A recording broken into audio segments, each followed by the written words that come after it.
नमस्कार and welcome back. Bharat की government ने हम एनआरआईज के ऊपर भी टैक्स लगाना शुरू कर दिया। टैक्स नहीं है, पेनल्टी है। मेरे पास बड़ा सा नोटिस आ गया और ये कोई टैक्स का बिल नहीं था, कोई लोन की रीपेमेंट नहीं है, ये पेनल्टी है। और उन्होंने बोल दिया भी ये तुम तो गलत काम कर रहे हो।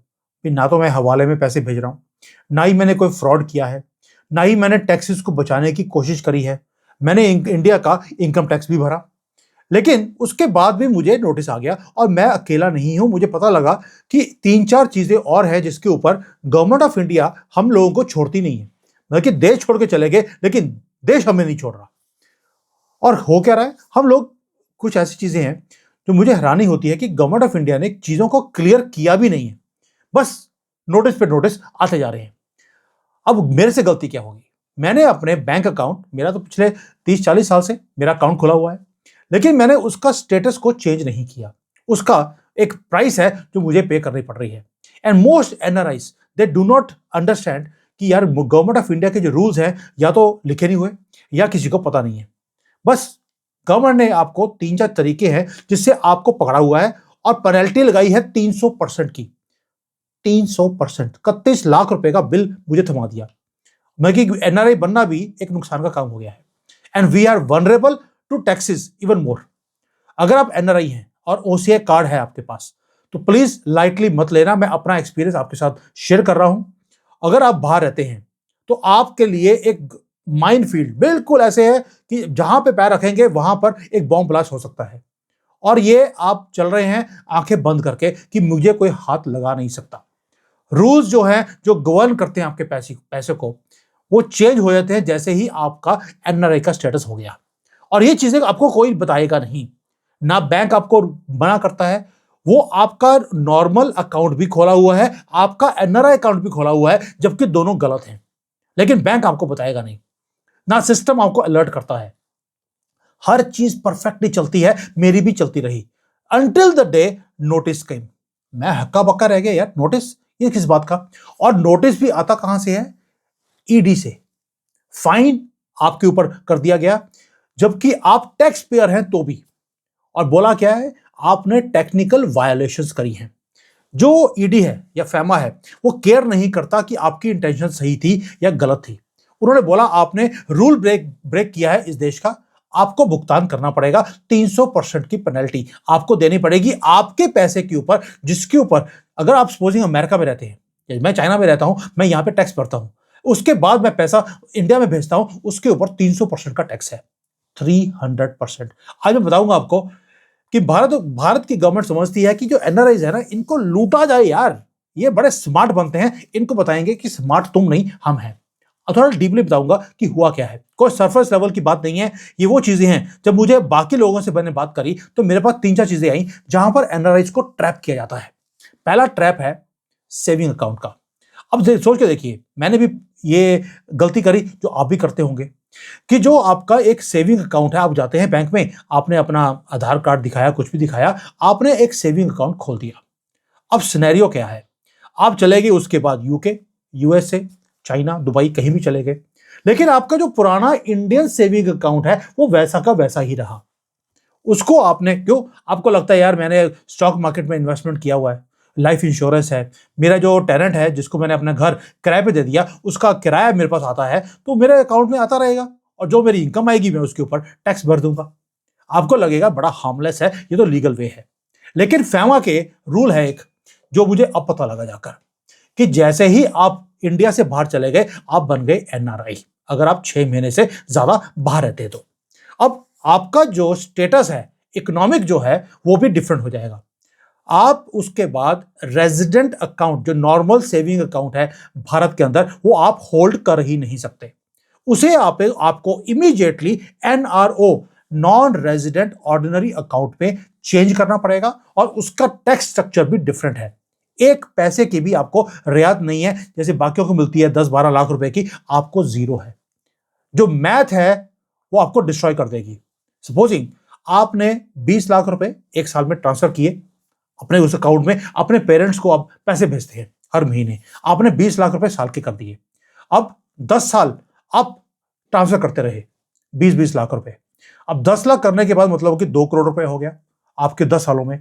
अब पेनल्टी जो लगेगी वो लगेगी जो पैसा आपने ट्रांसफर किया 2 करोड़ रुपए, उसको मल्टीप्लाई बाय 3 टाइम्स, 300% का टैक्स। यानी कि 2 करोड़ आपने अपने भेजे उनको, अपने पेरेंट्स को, उसके ऊपर 6 करोड़ की पेनल्टी है। और प्लस 5,000 रुपए पर डे की पेनल्टी है, 10 साल की भी, क्योंकि आपने वायोलेशन करी है। दोस्तों, उसके बाद आप कहते हैं चलो मेरे से गलती होगी, मैं ये पैसा वापस ले आता हूं। गवर्नमेंट ऑफ इंडिया आपको पैसे लेके आने की परमिशन देती है, वापस लेके जाने की भी परमिशन नहीं है। वो लॉक हो गया, गवर्नमेंट ले जाएगी उसको, and you have become a prison of your saving account. अब इसको फिक्स कैसे करना है? अब मैंने अपने बैंकर से बात करी भी, क्या करूं? वो कहता जो पेनल्टी लगी है तो लगनी देनी पड़ेगी आपको। अब अपना जो मेरा बैंक अकाउंट है उसको मैंने चेंज करवाया एनआरओ के अंदर, एंड नंबर मेरा सेम रहेगा, सेम हिस्ट्री रहेगी, बस उसका लीगल स्टेटस वो चेंज हो गया। ये बहुत बड़ी प्रॉब्लम है जो बहुत सारे लोगों को, अब मुझे पता लग रहा है कि बहुत लोगों के पास इसके नोटिस आ रहे हैं। अब मुझे समझ नहीं आ रहा कि अगर ऐसा ही चक्कर था तो बैंक अकाउंट खोलता ही क्यों है? जब मैं एनआरए अकाउंट को उसी बैंक में खोलने गया हूं तो बैंक को बोलना चाहिए भाई आपका जो ऑर्डिनरी अकाउंट है ये खुल नहीं सकता, इसको एनआरओ में चेंज करवाइए, लेकिन कोई बोलेगा नहीं। अब उसके बाद आता है कि मेरा एक दोस्त है और उसने हर एक महीने वो अपने पेरेंट्स को पैसे ट्रांसफर करता है, लेकिन आपको मालूम है कि जब वो पैसे ट्रांसफर होते हैं, अगर सपोजिंग डॉलर का रेट 90 रुपीज है, बैंक 88 देता है, प्लस ट्रांसफर चार्जेस लगते हैं। चाइना जैसी कंट्री में ट्रांसफर करना भी इतना आसान नहीं है। तो वो क्या कहता है कि जैसे मुझे पैसे दे दिए, एग्जाम्पल दे रहा हूं मैं आपको, ऐसा नहीं मैं कर रहा हूं, पता लगे आपने इनकम टैक्स को मेरे पीछे भेज दिया, उसने मुझे दिया कि यार ये मेरा 10,000 आरएमबी ले लो, और मेरे पेरेंट्स वहां पे इंडिया में रहते हैं, उनको राजस्थान में आप पैसे भेज दो। तो मैं अपने इंडियन अकाउंट से ट्रांसफर करता हूं, उसके पैसे उसके पेरेंट्स को मैं पैसे भेज देता हूं। गवर्नमेंट ने वहां पर पकड़ लिया। उसने बोला ये जो फ्रेंडली स्वैपिंग है ये अनऑथराइज्ड ट्रांजैक्शन है। मैंने बोला यार कि वहां पे जो मेरा पैसा पड़ा है वो तो एक नंबर का पैसा है, अगर मैंने उससे अपने दोस्त की हेल्प कर दी तो फर्क क्या पड़ता है? तो फैमा क्या कहता है? ईडी कहती है ये अनऑथराइज्ड है, आप इस तरह से एक दूसरे को पैसे नहीं दे सकते, क्योंकि अब इनके बैंकों के, जो भारत के बैंक है, उसको ट्रांसफर फीस नहीं मिल रही, जो 2 रुपए की कमाई थी वो हो नहीं रही, इसलिए उसको रोका जा रहा है। अब आपने तो फ्रेंडली काम किया था, मैंने तो फ्रेंडली काम किया एक तरह से कि मेरे दोस्त के चलो यहां पर जो ट्रांसफर फीस है वो बच जाएगी। अब पेनल्टी क्या है? पेनल्टी ये है कि अगर आपने 3-4 बार कर लिया तो पहले तो ईडी पकड़ती है आपके दोस्तों को कि भाई दोस्त कौन है, उसके ऊपर पेनल्टी है। फिर आपने जितनी बार ट्रांजैक्शन करी उसके ऊपर उतनी ज्यादा पेनल्टी है, यानी कि फ्रेंड की हेल्प करते करते उतना पेनल्टी आपने गवर्नमेंट ऑफ इंडिया को दे दी। इसलिए बेटर यही है एनआरआई दोस्तों, भारत की गवर्नमेंट से बचना इंपॉसिबल है। आप जो है बैंक की फीस, जो ये ट्रांसफर फीस होती है वो दे दीजिए, वो आपके लिए बेटर है, बजाय कि आप दोस्तों की हेल्प करें। पहली बात। दूसरी बात, तीसरा, अब एक और चीज बताता हूं आपको जहां पर प्रॉब्लम आ रही है। मेरे एक और दोस्त है, उसको प्रॉब्लम क्या आई, उसने जमीन खरीद ली भारत में जाकर, उसने फार्म हाउस बनाना था, और बहुत ज्यादा एनआरआईज हैं जो फार्म हाउस को बनाते हैं भारत में जाकर। अब हो क्या रहा है, रजिस्ट्री कर ली, रजिस्ट्री वाले को पता है कि आप एनआरआई हैं, उसने रजिस्ट्री भी कर दी, लेकिन अब लोगों के पास नोटिस आना शुरू हो गया और उस जमीन को गवर्नमेंट ऑफ इंडिया ने कॉन्फिस्केट भी कर लिया है। क्यों? उन्होंने बोला पहली बात यह कि आपके पास एनआरआई स्टेटस है, आपके पास ओसीआई है, आप इंडिया में 3-4 तरह की प्रॉपर्टी नहीं खरीद सकते। एग्रीकल्चर लैंड आप नहीं ले सकते, कोई प्रॉपर्टी जिसके ऊपर आपने प्लांटेशंस करनी है आप नहीं ले सकते, फार्म हाउस तो बिल्कुल नहीं ले सकते। You can not buy your farm house. बस आप, अच्छा आप कहते हैं कि ये चलो मैं नहीं खरीदता हूं, मैं किसी से गिफ्ट ले लेता हूं, आप गिफ्ट भी ले नहीं सकते। अगर आपके पेरेंट्स के पास जमीन है, वो आपको इनहेरिटेंस में वो आपको देते हैं, आप ले सकते हैं, आप बाई नहीं कर सकते एज अ एनआरआई ना फार्मलैंड। और अगर आपने ट्रांजैक्शन करी तो गवर्नमेंट आपकी जमीन हड़प लेगी, प्लस जो लैंड की वैल्यू है उसका 300% पेनल्टी भी लगा देगी। ये रूल नया है या पुराना है मुझे पता नहीं, अगर कोई सीए है जो जानता होगा चीजों को, वो प्लीज मुझे कमेंट्स में डाल देना, so that we know what is the rule. Now farm house buying is not an investment anymore, ये डोनेशन है गवर्नमेंट ऑफ इंडिया को। लेकिन अगर आप रेजिडेंशियल हाउस खरीद रहे हैं या कमर्शियल हाउस खरीद रहे हैं तो ठीक है, लेकिन अगर आप इसको इन्वेस्टमेंट के लिए ले रहे हैं, आप प्लीज बंद कर दीजिए। गवर्नमेंट, या आप ले रहे हैं लेकिन ले जाएगी गवर्नमेंट ऑफ इंडिया।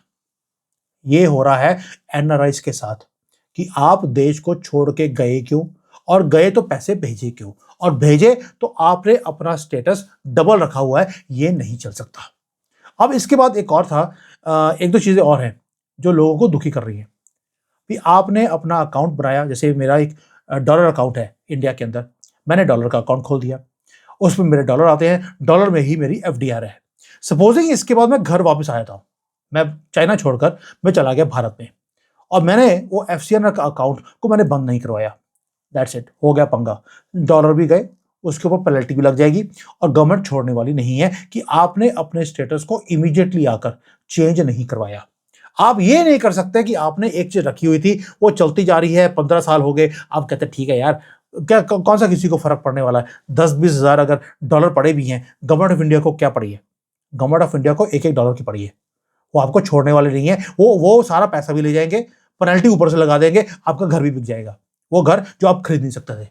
अब हो क्या रहा है, अब आप सोच रहे होंगे यार कि मैंने तो बाहर रहता हूं, 10 साल हो गए, 15 साल हो गए, मुझे तो किसी ने बोला ही कुछ नहीं है, मैंने जमीन भी खरीद ली 15 साल पहले।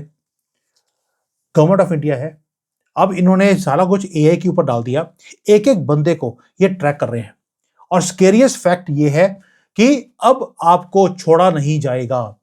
दोबारा बोल रहा हूं, टैक्स का लॉ, उसमें आपको एग्जम्पशन है 8 साल की, क्रिमिनल के केसेस हैं फिर भी एक टाइम लिमिट होती है। फैमा के अंदर आपका 25 साल पहले भी कोई केस था, आपके पास बैंक अकाउंट थे, उसके अंदर आपका किराया आता था, वो 15 साल के बाद भी आपकी फाइल खोल सकते हैं, 25 साल के बाद भी खोल सकते हैं, और इंटरेस्ट और पेनल्टी लगेगी वो पहले दिन से, 25 साल पहले जब आपका सेविंग अकाउंट था, आपने स्टेटस चेंज नहीं किया, एक छोटी सी मिस्टेक और आपका सारा पैसा गवर्नमेंट ऑफ इंडिया ले जाएगी।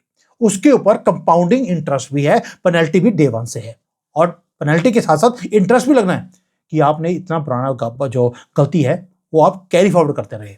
इसलिए जो मेरे साथ गलती हुई है, मैं एक्सेप्ट करता हूं कि मुझे रूल का पता नहीं था और मैंने ये गलती कर दिया कि पुराना अकाउंट चल रहा, ठीक है, उसमें जो थोड़े बहुत पैसे आते हैं उसका हम इनकम टैक्स भर देंगे, नॉट एट ऑल।